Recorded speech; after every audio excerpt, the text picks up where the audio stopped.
जम्मू कश्मीर में एक बार फिर आतंकियों और सुरक्षा बलों के बीच मुठभेड़ शुरू हो गई है। मुठभेड़ पुलवामा के काकापोरा में हो रही है। जम्मू कश्मीर पुलिस ने बताया कि पुलिस और सेना संयुक्त ऑपरेशन के तहत आतंकियों को मुंहतोड़ जवाब दे रहे हैं। प्रधानमंत्री नरेंद्र मोदी ने गुरुवार को मदुरई में प्रसिद्ध मीनाक्षी अम्मन मंदिर में पूजा अर्चना की। तमिलनाडु की भाजपा इकाई ने कहा कि मंदिर की यात्रा के दौरान प्रधानमंत्री मोदी पारंपरिक धोती कुर्ता और अंगवस्त्र पहने हुए थे। इस मौके पर मंदिर परिसर में बड़ी संख्या में समर्थक भी पहुंचे थे। पीएम मोदी ने उनका अभिवादन स्वीकार किया। पश्चिम बंगाल और असम में चुनावी प्रचार करने के बाद प्रधानमंत्री नरेंद्र मोदी आज तमिलनाडु पहुंचे हैं, जहां मदुरई, कन्याकुमारी और केरल के तिरुवनंतपुरम, पथानामथिट्टा में चुनावी रैलियां करेंगे। गृह मंत्री अमित शाह चुनाव प्रचार के लिए पुडुचेरी और तमिलनाडु पहुंचे। उन्होंने कहा, डीएमके और कांग्रेस का मतलब भ्रष्टाचार और परिवारवाद बताया है। शाह ने कहा कि इनके विकास की उम्मीद नहीं रखनी चाहिए। तृणमूल कांग्रेस ने प्रधानमंत्री नरेंद्र मोदी के बयान पर पलटवार किया। टीएमसी ने कहा कि दीदी नंदीग्राम की सीट पर जीत हासिल करेगी, इसलिए दूसरी सीट से चुनाव लड़ने का सवाल ही पैदा नहीं होता। दरअसल उलूबेरिया में पीएम मोदी ने कहा था कि नंदीग्राम में अपनी हार सुनिश्चित देख ममता बनर्जी किसी और सुरक्षित सीट की तलाश कर रही हैं। बंगाल में वोटिंग वाले दिन ममता बनर्जी ने पीएम नरेंद्र मोदी और गृह मंत्री अमित शाह पर बड़े आरोप लगाए। उन्होंने कहा कि पीएम मोदी चुनाव वाले दिन पश्चिम बंगाल में चुनाव प्रचार कैसे कर सकते हैं। ममता ने आरोप लगाया कि अमित शाह सीधे केंद्र के भेजे सुरक्षा कर्मियों को आदेश दे रहे हैं। ये चुनावी आचार संहिता का उल्लंघन है। सीएम शिवराज सिंह चौहान आज केरल दौरे पर रहेंगे। बेपूर, कोंगत, चिल्लाकारा में 3 बड़ी चुनावी सभाओं में शामिल होंगे। सीएम शिवराज का नट्टिका में रोड शो भी होगा। सीएम भूपेश बघेल 3 अप्रैल तक असम में कई कार्यक्रमों में शिरकत करेंगे। विधायक और असम चुनाव प्रभारी सचिव विकास उपाध्याय ने इसकी जानकारी दी। इसके साथ ही उन्होंने असम में जीत का दावा भी किया। विकास ने कहा कि असम में कांग्रेस महागठबंधन को भारी बहुमत से जीत मिलेगी। तमिलनाडु में गृह मंत्री अमित शाह ने जनसभा करते हुए कहा कि डीएमके और कांग्रेस पार्टी के मन में तमिलनाडु की जनता की चिंता नहीं है। सोनिया गांधी को राहुल गांधी की चिंता है और स्टालिन को उदयनिधि की चिंता है। ये दोनों अपने बेटों के लिए काम कर रहे हैं। बीजेपी के दिग्गजों का प्रचार अभियान जारी है। इसी कड़ी में बीजेपी अध्यक्ष जेपी नड्डा ने केरल के अटिंगल में जनसभा की। बीजेपी ने 40 करोड़ महिलाओं के लिए जनधन खाते खोले। त्रिशूर में महिलाओं के सवाल के जवाब में उन्होंने ये बात कही। राहुल गांधी पर पूर्व सीएम रमन सिंह ने ट्वीट कर अटैक किया है। रमन सिंह ने लिखा, विज्ञापनों के झूठ से बाहर आकर छत्तीसगढ़ में सत्य का ज्ञान करिए। रमन सिंह ने 36 में से एक भी वादा पूरा नहीं करने का आरोप लगाया। कांग्रेस ने पलटवार कर कहा कि सिर्फ भ्रम फैलाना बीजेपी का काम हो गया है। मार्च में गुड्स एंड सर्विस टैक्स यानी जीएसटी कलेक्शन नया रिकॉर्ड बनाया है। वित्त मंत्रालय के मुताबिक टैक्स से सबसे ज्यादा 1,23,902 करोड़ रुपए मिले हैं। पिछले साल के मुकाबले ये 27% ज्यादा है। ये लगातार छठा महीना है जब जीएसटी कलेक्शन 1 लाख करोड़ रुपए के पार हो गया। इंपोर्ट से मिलने वाले जीएसटी में 70% ग्रोथ रही, वहीं घरेलू ट्रांजैक्शन में 17% का उछाल आया। अपनी हरकतों से बाज नहीं आने वाले पाकिस्तान के पीएम इमरान खान की जुबान एक बार फिर फिसल गई। भारत के साथ व्यापारिक रिश्तों की मजबूती के लिए प्रधानमंत्री इमरान खान ने कहा कि धारा 370 बहाल करें, तभी भारत के साथ रिश्ते सामान्य होंगे। कारोबारी मुकेश अंबानी के घर एंटीलिया के बाहर खड़ी स्कॉर्पियो से मिली जिलेटिन की 20 छड़ें इस केस में गिरफ्तार मुख्य आरोपी सचिन वजय ने ही खरीदी थी। राष्ट्रीय जांच एजेंसी एनआईए ने इसकी पुष्टि की है। जांच में सामने आया था कि ये छड़ें नागपुर की सोलर इंडस्ट्रीज कंपनी में बनाई गई थी। इस केस में एनआईए ने 8वीं कार बरामद की है। देश में कोरोना का संक्रमण तेजी के साथ बढ़ रहा है। ऐसे में बॉलीवुड एक्ट्रेस आलिया भट्ट भी कोरोना पॉजिटिव हो गई हैं। कुछ दिन पहले ही बॉयफ्रेंड रणबीर कपूर का भी कोरोना रिपोर्ट पॉजिटिव मिला था, लेकिन अभी तक आलिया भट्ट अपने कोरोना रिपोर्ट पॉजिटिव की पुष्टि नहीं की है। देश भर में कोरोना ने जमकर रफ्तार पकड़ी है। इसमें महाराष्ट्र में कोरोना पूरे शबाब पर है। बढ़ते संक्रमण को देखते हुए महाराष्ट्र में लॉकडाउन लगाने पर फैसला लिया जा सकता है। डिप्टी सीएम अजीत पवार ने 2 अप्रैल तक राज्य में कोरोना की स्थिति देखने की बात कही थी। राज्य में पिछले 24 घंटे में 43,183 कोरोना पॉजिटिव केस मिले। छत्तीसगढ़ में कोरोना वायरस का नया वेरिएंट सामने आया है। इसके असर के बारे में डॉक्टरों को कोई जानकारी नहीं है।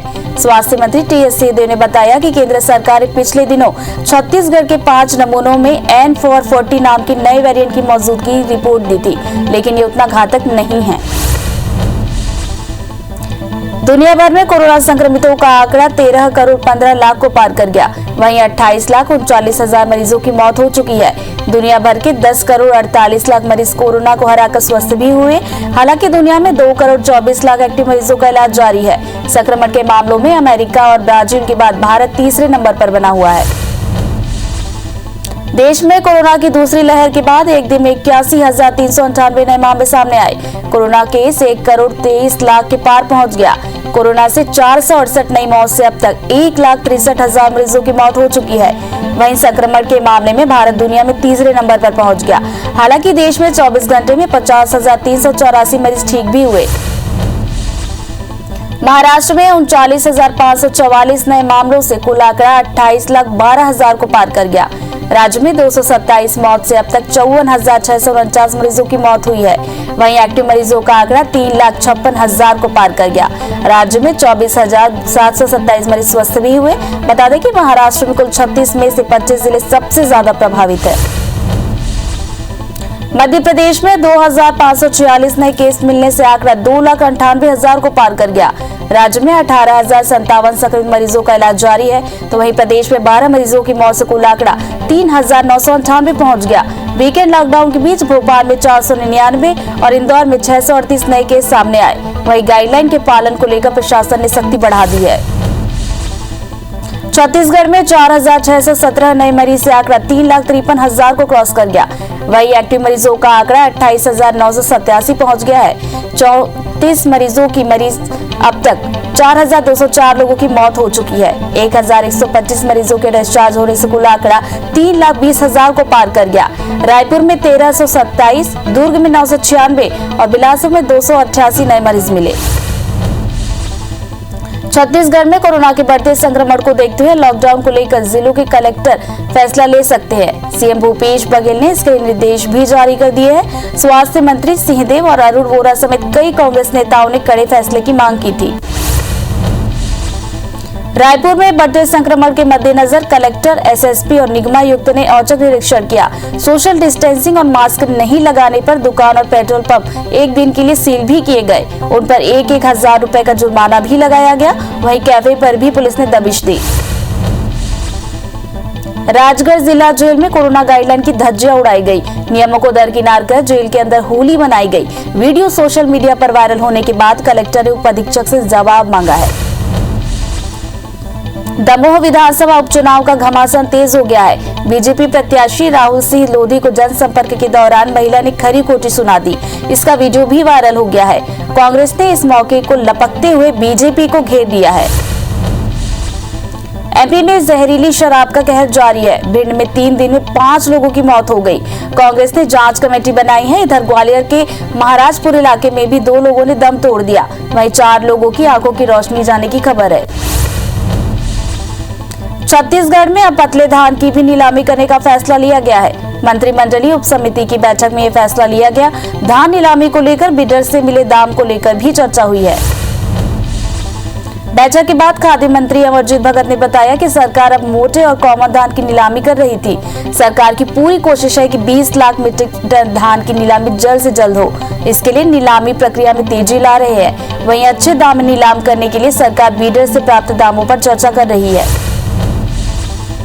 भारतीय जनता पार्टी 6 अप्रैल को अपना स्थापना दिवस मनाने जा रही है। इस दिन छत्तीसगढ़ के सभी बूथों में बूथ अध्यक्ष अपने अपने घरों में भारतीय जनता पार्टी का झंडा फहराएंगे और नेम प्लेट भी लगाएंगे। भारतीय जनता पार्टी के प्रदेश पदाधिकारियों, संभागीय एवं जिला प्रभारियों और मोर्चा अध्यक्ष की वर्चुअल मीटिंग में यह निर्णय लिया गया।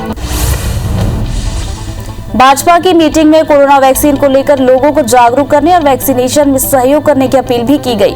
बैठक में प्रदेश अध्यक्ष विष्णु देसाई, पूर्व मुख्यमंत्री रमन सिंह, प्रदेश संगठन महामंत्री पवन साय, नेता प्रतिपक्ष धर्मलाल कौशिक प्रमुख रूप से शामिल हुए। छत्तीसगढ़ के गरियाबंद जनपद पंचायत के नाम एक बड़ी उपलब्धि जुड़ी है। जनपद पंचायत को सशक्तिकरण कर राष्ट्रीय दीनदयाल उपाध्याय पुरस्कार मिला। पंचायत एवं ग्रामीण विकास विभाग ने यह सम्मान दिया। एमपी के सीएम शिवराज सिंह चौहान का गुजरात दौरे में नर्मदा सागर संगम स्थल पहुंचे। सीएम शिवराज ने पत्नी साधना सिंह के साथ पूजा अर्चना भी की। भरूच के पास अरब सागर में नर्मदा नदी मिलती है। एमपी में समर्थन मूल्य पर गेहूं खरीदी के साथ सियासत भी शुरू हो गई है। कांग्रेस ने भोपाल प्रदेश कार्यालय में किसान कॉल सेंटर बनाया है। बीजेपी ने गेहूं खरीदी पर सियासत के लिए कांग्रेस पर तंज भी कसा। सांसद ज्योतिरादित्य सिंधिया ने सीएम शिवराज को पत्र लिखा है। फसलों को हुए नुकसान के मुआवजे को लेकर पत्र लिखा गया है। कांकर, भेड़का और बिल्हेरू में आग से कई इलाकों में गेहूं की फसल जलकर खाक हो गई थी। 3-4 किलोमीटर तक फैली आग से किसानों को भारी नुकसान हुआ था। जबलपुर में प्रस्तावित प्रदेश की सबसे लंबी रिंग रोड को केंद्र सरकार की भारतमाला प्रोजेक्ट में शामिल किया गया है, जिसे लेकर सांसद राकेश सिंह ने पीएम नरेंद्र मोदी और केंद्रीय मंत्री नितिन गडकरी का आभार जताया। सांसद ने कहा कि ये जबलपुर के लिए बड़ी उपलब्धि है। टैक्स बढ़ाने के भारी विरोध के बाद इंदौर नगर निगम बैकफुट पर आ गया है। सीएम और नगरीय प्रशासन मंत्री से चर्चा के बाद नगर निगम ने टैक्स बढ़ोतरी का फैसला वापस ले लिया। कांग्रेस ने आज ही जन जागरण यात्रा निकाली थी। बलरामपुर ने अब तक सबसे ज्यादा रोजगार देने का रिकॉर्ड बनाया है। हालांकि इस बीच जिले के 65,000 मनरेगा मजदूर होली मनाने से वंचित रह गए। इन मजदूरों को जनवरी से मजदूरी का भुगतान नहीं हुआ है, जिससे वे काफी परेशान हैं। इस पर जिला पंचायत सीईओ ने जल्द मजदूर को भुगतान करने की बात कही है। मध्य प्रदेश में 10वीं और 12वीं की परीक्षा से जुड़े सवालों को लेकर माध्यमिक शिक्षा मंडल ने कॉल सेंटर शुरू किया है। हेल्पलाइन नंबर 1800-2330-175 पर आज से काउंसलिंग की सुविधा शुरू की गई है। बोर्ड परीक्षा के स्टूडेंट्स अपनी परेशानी के बारे में काउंसलर से बात कर सकते हैं। विषय एक्सपर्ट्स स्टूडेंट्स की समस्याओं और परेशानियों का समाधान करेंगे। मुख्य सचिव अमिताभ जैन ने मंत्रालय से वीडियो कॉन्फ्रेंसिंग के जरिए कलेक्टरों और पुलिस अधीक्षकों की बैठक ली। इस दौरान उन्होंने सभी जिलों में कोविड के विरुद्ध टीकाकरण में तेजी लाने के निर्देश दिए। साथ ही जिलों में कोविड के विरुद्ध टीकाकरण की विस्तृत समीक्षा भी की। मुख्य सचिव ने अधिकारियों को निर्देशित किया है कि जहां पर भी कंटेनमेंट जोन बनाए जाए, वहां पर लोगों को इस बात की जानकारी दी जाए कि यहां कंटेनमेंट जोन क्यों बनाया गया है। कंटेनमेंट जोन में नियमों का कड़ाई से पालन किया जाए। मुख्य सचिव ने कहा कि लोग मास्क अनिवार्य रूप से लगाएं। इस बात का कड़ाई से पालन सुनिश्चित किया जाना चाहिए। छत्तीसगढ़ में बढ़ते संक्रमण को देखते हुए राज्य सरकार ने बड़ा फैसला लिया है। अब मंत्रालय और इंद्रावती भवन में 50% ही कर्मचारी आएंगे। सामान्य प्रशासन विभाग ने विभागों में 50% रोस्टर नियम लागू कर दिया है। नियम के मुताबिक 50% कर्मचारी वर्क फ्रॉम होम पर रहेंगे। अनुभाग अधिकारी एवं उसके नीचे अधीनस्थ कर्मचारियों की उपस्थिति 50% अनिवार्य रूप से कर दी गई है। वहीं विभागाध्यक्ष कार्यालयों में अधीक्षक स्तर के अधिकारी साप्ताहिक रोस्टर के तहत काम करेंगे, जबकि बाकी के अधिकारी पहले की तरह ऑफिस आएंगे। राज्य सरकार ने बैठक भी ऑनलाइन करने के निर्देश दिए। केंद्र सरकार की 4 सदस्यीय टीम रायपुर पहुंची, जो कोरोना के हालात की समीक्षा करेगी। टीम ने स्वास्थ्य विभाग के अधिकारियों से कोरोना के संबंध में जानकारी ली और तेजी से बढ़ते हुए कोरोना मरीजों के कारणों पर जवाब भी मांगा। बता दें कि दुर्ग और रायपुर में सबसे ज्यादा मरीज मिल रहे हैं। कोरोना के खिलाफ जारी जंग में अब जनप्रतिनिधि भी सामने आ रहे हैं। जबलपुर से बीजेपी विधायक अशोक रोहाणी ने गुरुवार को कोरोना की वैक्सीन लगवाई। साथ ही लोगों से वैक्सीनेशन लगवाने की अपील भी की। बता दें कि 1 अप्रैल से 45 साल से ज्यादा उम्र के लोगों को वैक्सीन लगना शुरू हो गई है। खरगोन में कोरोना के लगातार बढ़ते मामलों के बाद जिला और पुलिस प्रशासन सख्त नजर आ रहा है। एएसपी और एसडीएम ने कई होटलों पर कार्रवाई की है। वहीं 1,000 रुपए के जुर्माना कर होटलों को सील भी कर दिया। साथ ही 2 होटलों से 10 घरेलू गैस टंकी भी जब्त की। बता दें कि इन होटलों में लोगों को खाना खिलाया जा रहा था। प्रदेश के साथ ही दंतेवाड़ा जिले में भी कोरोना के मामले बढ़ते जा रहे हैं। गुरुवार को जिले के अपर कलेक्टर अभिषेक अग्रवाल के पिता कोरोना पॉजिटिव पाए गए, जिन्हें अपोलो अस्पताल के आइसोलेशन वार्ड में भर्ती कराया गया है। वहीं अपर कलेक्टर भी होम क्वारंटाइन हो गए। राजनांदगांव में बने 131 वैक्सीनेशन सेंटर में 45 वर्ष से अधिक उम्र के लोगों का टीकाकरण किया जा रहा है। कोरोना से बचाव के लिए इस टीकाकरण की आवश्यकता को समझते हुए बड़ी संख्या में लोग वैक्सीनेशन सेंटर भी पहुंच रहे हैं और कोरोना से बचने का टीका लगाकर दूसरों को भी टीका लगाने की अपील कर रहे हैं। सरगुजा जिला के सीतापुर के शहीद भगत सिंह चौक में राजस्व विभाग, पुलिस विभाग और नगर पंचायत की टीम ने मास्क नहीं पहनने वालों के ऊपर चालानी कार्रवाई की। साथ ही टीम ने लोगों को सरकार के गाइडलाइन का सख्ती से पालन करने की हिदायत दी। कोरोना के बढ़ते संक्रमण के बीच शाहजहांपुर में भी प्रशासन ने सख्ती बरतना शुरू कर दी है, जिसको लेकर प्रशासनिक अमला सड़कों पर उतरा और रोको टोको अभियान के तहत बिना मास्क के लोगों से फाइन वसूला। इस दौरान कर्मचारियों की कई लोगों से जमकर बहस भी देखने को मिली। इंदौर पुलिस कोरोना वैक्सीन के साथ ही इम्यूनिटी स्ट्रॉन्ग करने पर भी जोर दे रही है। इसलिए पुलिस मुख्यालय पुलिस कर्मियों की इम्यूनिटी बढ़ाने के लिए योजना तैयार कर रही है। इसके लिए एडिशनल एसपी स्तर के अधिकारी को नोडल अधिकारी बनाया गया है, जो पुलिस कर्मियों का इलाज कराएंगे। कोरबा में IBC 24 की खबर का एक बार फिर असर हुआ है। शहरी क्षेत्र में मेडिकल वेस्टेज का उठाव नहीं होने को लेकर खबर दिखाने के बाद अब ठेका कंपनी ने फिर से उठाव शुरू कर दिया है। बता दें कि ESIC हॉस्पिटल ने मामले को लेकर संबंधित ठेका कंपनी के खिलाफ शिकायत की थी। देश में आयुध निर्माण को निगमीकरण किया जाना है। इसके तहत कटनी स्थित आयुध निर्माणी के हॉस्पिटल को राज्य कर्मचारी बीमा निगम को सौंपा जा रहा है। इसी सिलसिले में राज्य कर्मचारी बीमा निगम की 4 सदस्यीय टीम कटनी पहुंची, जिनका विरोध करते हुए कर्मचारियों ने उन्हें वापस भेज दिया। मुरैना के जौरा तहसील में 1000 से ज्यादा किसानों ने SDM कार्यालय का घेराव किया और कांग्रेस की अगुवाई में जमकर प्रदर्शन भी किया। इस दौरान उन्होंने ओलावृष्टि और बारिश से खराब हुई फसलों के लिए जल्द मुआवजा देने की मांग की। हालांकि अधिकारियों के मुताबिक सर्वे पहले ही हो चुका है। दतिया के सेवड़ा विकासखंड CM राइज विद्यालय सेवड़ा की जगह इंदरगढ़ में खोला जा रहा है, जिसको लेकर सेवड़ा के लोग नाराज हैं। इसे लेकर 100 से ज्यादा नगरवासियों ने SDM कार्यालय पहुंचकर विरोध प्रदर्शन किया और विद्यालय को सेवड़ा में ही खोले जाने की मांग की। बस्तर संभाग के दूरस्थ पंचायत में घर पहुंच पेयजल की सुविधा देने के लिए जल जीवन मिशन का काम शुरू हो गया है। इस योजना में 4666 करोड़ रुपए की लागत आएगी। बस्तर के सभी 7 जिले परियोजना का काम 3 सालों में पूरा कर लिया जाएगा। शहरी इलाकों में भी 24 घंटे पानी की सप्लाई के लिए आवश्यक सेटअप तैयार किया जा रहा है। बिलासपुर के ठेका में पेपर मिल से निकलने वाले गंदे पानी को इकट्ठा करने के लिए सोकटा बांध बनाया गया था, जिसमें से अचानक बदबू आनी शुरू हो गई है, जिसके चलते इलाके के लोगों का जीना दुश्वार हो गया। लोगों का कहना है कि कई बार शिकायत करने के बाद भी अब तक कोई कार्रवाई नहीं की गई। बांधवगढ़ टाइगर रिजर्व में लगी भीषण आग की लपटें अभी पूरी तरह से शांत भी नहीं हुई थी कि पार्क के मगधी कोर रेंज में एक 13 वर्षीय बाघिन की मौत ने हड़कंप मचा दिया है। पार्क के क्षेत्र संचालक ने प्रेस नोट जारी करते हुए बताया कि बाघिन की मौत आपसी लड़ाई में हो गई है। नरसिंहपुर के वोहानी स्टेशन के पास एक बड़ा ट्रेन हादसा ड्राइवर की सूझबूझ से टल गया। बता दें कि प्रयागराज की पैसेंजर ट्रेन का डिब्बा पटरी से उतर गया, जिसके बाद ड्राइवर ने इमरजेंसी ब्रेक लगाकर ट्रेन को रोक दिया। हालांकि ट्रेन दुर्घटनाग्रस्त हो गई, लेकिन जान माल का कोई नुकसान नहीं हुआ। मुरैना जिले के कैलारस थाना इलाके में हुए सड़क हादसे में भाई बहन की मौत हो गई, तो वहीं गंभीर रूप से घायल हुए 3 लोगों को इलाज के लिए ग्वालियर रेफर किया गया। घटना कार के टायर फटने से अनियंत्रित होकर पलटने से हुई। घटना की सूचना मिलते ही पुलिस की टीम मौके पर पहुंची।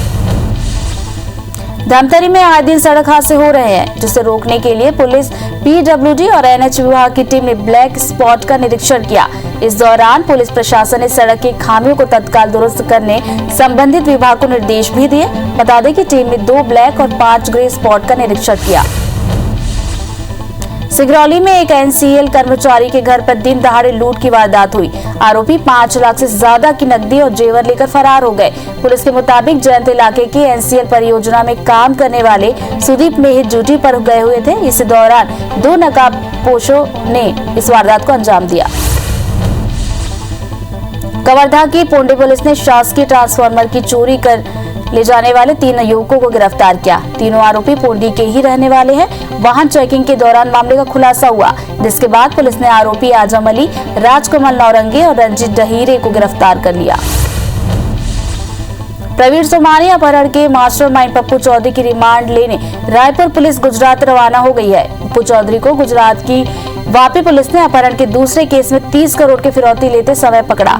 रायपुर के कारोबारी प्रवीण सोमानी के अपहरण की साजिश सूरत जेल में उड़ीसा के 3 आरोपियों ने मिलकर बनाई थी।